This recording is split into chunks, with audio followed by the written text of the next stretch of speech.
I'm not sure if you've played a game of tug of war recently, but the longer you play a game of tug of war, the more your hands become fried. And a lot of us are so weary because our hands are fried, but we just keep pulling. And when God is offering us that relief from our fried hands, he just says, Sam, just drop the rope. Trust me.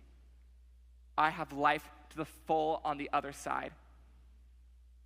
When I say this, I'm reminded of a famous passage in the New Testament where Peter had to have this with Jesus. Meanwhile, the disciples were in trouble far away from land. For a strong wind had risen, they were fighting heavy waves.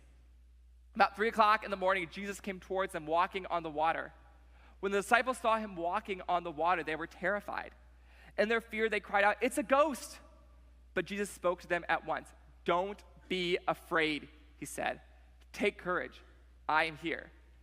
Then Peter called to him, "Lord, if it's really you, tell me to come to you walking on the water." Pay attention to that. We'll come back to that. "Yes, come," Jesus said. So Peter went over to the side of the boat and walked on the water towards Jesus. But when he saw the strong wind and the waves, he was terrified and began to sink. "Save me, Lord," he shouted.